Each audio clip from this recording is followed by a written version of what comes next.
Okay, well, you're probably wondering, Vapor, why are you oh my gosh. Okay, so you're probably wondering, Vapor, what in the world? Oh my gosh. Okay, you're probably wondering, Vapor, what are you doing on Pet Simulator X? Well, there's a lot of talk about how a remaster could quite possibly happen. What can work, what will work, what might not work as a remake. That's what we're here about today. I started playing Pet Simulator X years ago, and I know a majority of you guys started Pet Simulator X during lockdown. Now, obviously, there is a lot of people who are on a nostalgia trip. Everybody wants to have a Pet Simulator X. But why? Let's go ahead and talk about that real quick. So obviously, everybody has an obsession with Pet Simulator X, but why? The Trading Plaza, being the Trading Plaza, obviously has the same exact layout almost to an extent. Obviously, with the whole middle section being the way that it is, rather than having a giant fountain in the middle, we have the little trading terminal. Everything is placed all over here rather than having one supercomputer. I think aesthetically wise, this is something that I do also appreciate as well when it comes to a standpoint development view. We have everything here rather than having to kind of forget that we do have a all-in-one computer. It gives people a reminder that there's stuff here that they can actually do, such as evolve their pets, create a huge egg, the daycare system, which I constantly forget about because mainly it's inside of your supercomputer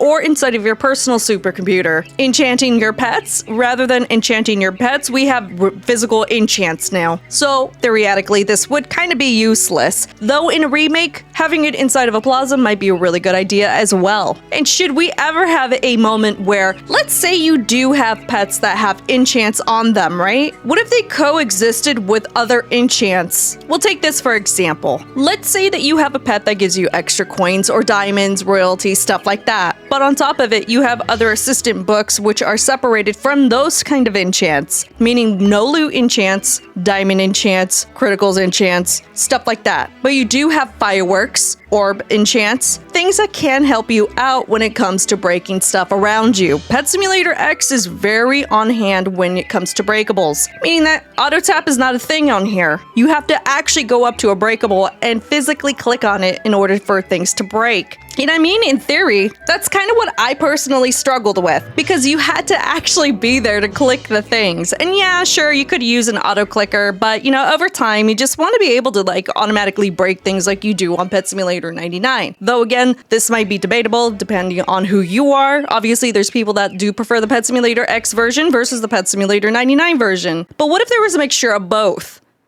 And don't even get me started on the dark matter pets. This was a huge staple on how far you were able to get, okay? There's no debate on this. We didn't get this in Pet Simulator 99, at least not yet. If they should add it, obviously it's kind of hard to say whether or not this will ever be added, or obviously if it won't. I think we're so far inside of Pet Simulator 99, adding this now just might be a little counterproductive. But having it in a remake though, I can definitely say with confidence, this is something that I kind of did wish that was added inside of the game. It gives players another incentive to go ahead and hatch, convert pets, and actually bring them over here to bring them more value. The dark matter machine was one of the little things that I like doing personally, because this either made or break like how much you were able to make gem-wise. This was a really good method on making gems back then. To a certain extent, obviously before the whole diamond mine thing happened and the bank situation happening. I really think adding something like this in a remake might be a really good idea. It gives you another section that you could go ahead and pre-focus on pretty much getting a ton of things and converting them, which was really awesome. I really liked it. Hopefully you guys liked it enough too, because I know some people ask if there is going to be a dark matter machine in Pet Simulator 99 at some point. Mastery does work in the same sense on Pet Simulator 99 to a certain extent. Obviously, you do get better perks on there versus what you have on here. Obviously, you do get more things on Pet Simulator 99, such as a cape, a increase on getting huge pets, stuff like that. So I think they really did a good job when it came to the mastery itself. But there there's a more colorful variety of different sections in the Pet Simulator X version, such as the coin piles, the loot bags, the chest, the crates, vaults, and the diamond pile. As to where if you were on Pet Simulator 99, the breakables are all in one.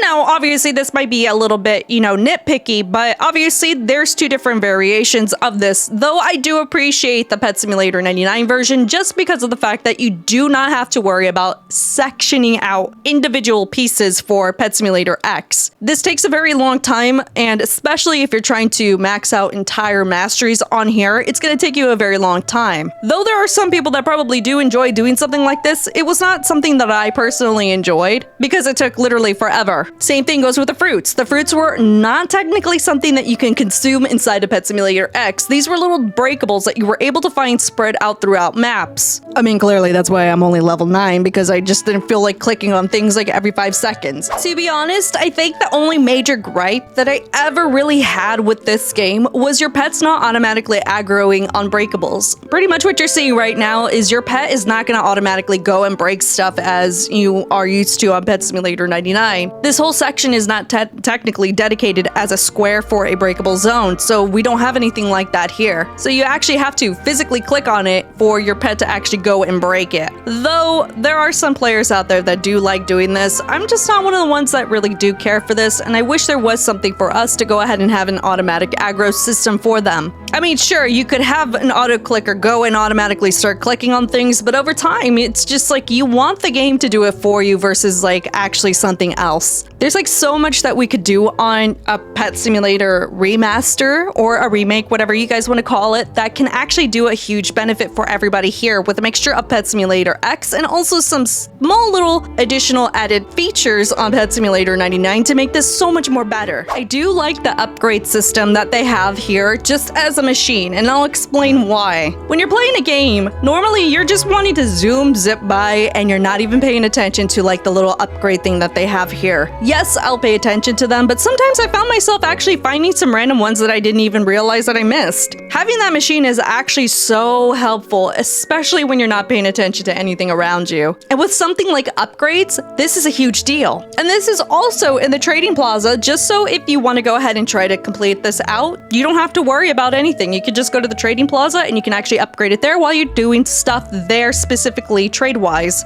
I like the machine, okay? Call me simplistic. The machine works.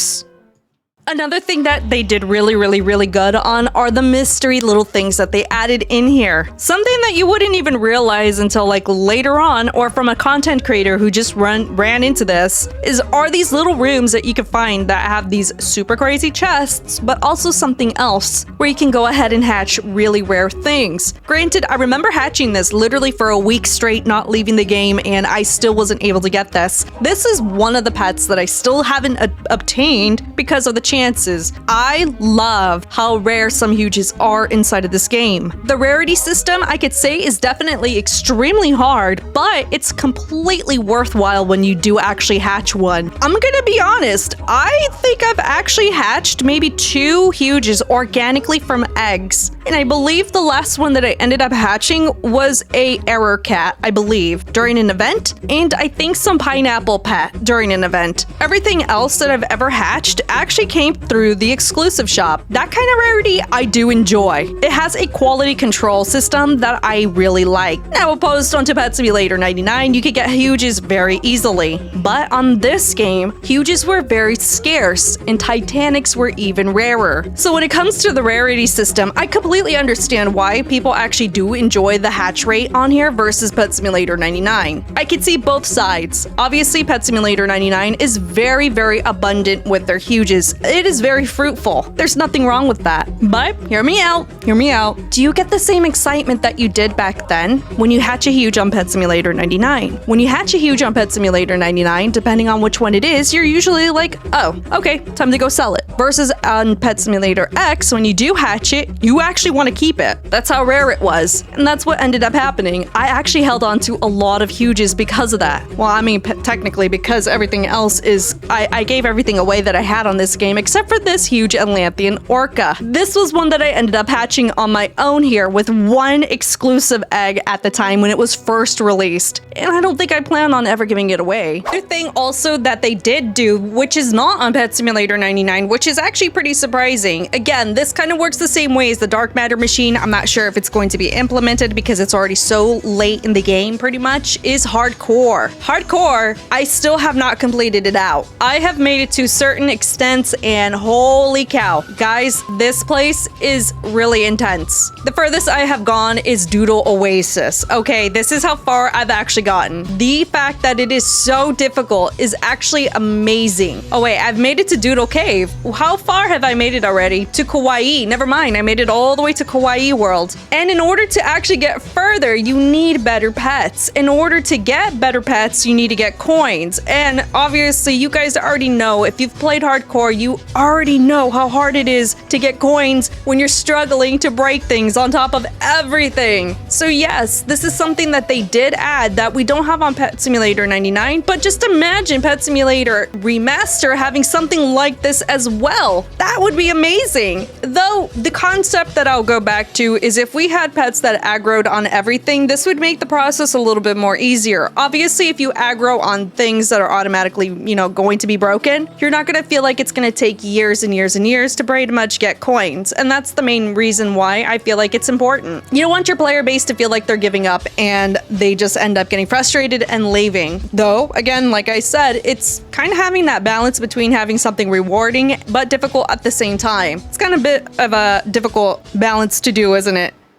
Lie, I do actually miss this. Server boosts help so much when it came to breaking stuff, getting coins, and even luck. On a remaster, this would actually be amazing. Pet Simulator 99, though, it's not going to be, obviously something beneficial because we already break through so much. We have 99 pets equipped. Your pets are going to be carrying you. As to on here, you have to depend on your pets in order to get something really good, meaning that you're going to break breakables and hopefully they get you enough coins. There's a lot of good opportunities if there is a remaster being made. Again, like I say every single time when it comes to these videos, none of this is set in stone just yet. The only thing that we only really have is maybe a poll and maybe somebody saying like a remaster would be cool. But there is a lot of potential in something like this. I know you guys are really hooked on Pet Simulator X and you would love to see it return. I would too. But my ADHD cannot handle being bored on a game, and if it ends up being boring, then I can't really find myself to enjoy it. I was a little on and off with Pet Simulator X. Pet Simulator 99 had me busy because I ended up coming out with methods and doing all of these different things that helped you guys in the community. And I'm really hoping if we do have something on Pet Simulator Remaster, hypothetically speaking, then I cannot wait because I really want that to succeed and I want you guys to have fun on a remaster, a remake, whatever you guys want to call it, and hopefully we won't be bored. There's got to be a balance between two things, and you guys can actually leave your ideas down below in the comments of what you guys think they should add, and we'll see what happens in the future if they do actually come out with something like this. Until then, here are some little things I created to kind of give you guys a bit of an idea of what we can do in a remake and what would make it fun. Okay, so just to kind of go over this, what I'm actually doing is I went into Pet Simulator X and I took screenshots of certain elements, such as the UI and everything like that. I wanted to go ahead and replicate something that would go hand in hand with Pet Simulator X, but with also Pet Simulator 99 vibes to it as well. At the very end of the day, I know it's been so many years since everybody's been on Pet Simulator X that everybody is almost used to Pet Simulator 99's mechanics at this point. So a balance between the two would actually be really nice for those that remember the old but are also very used to the new.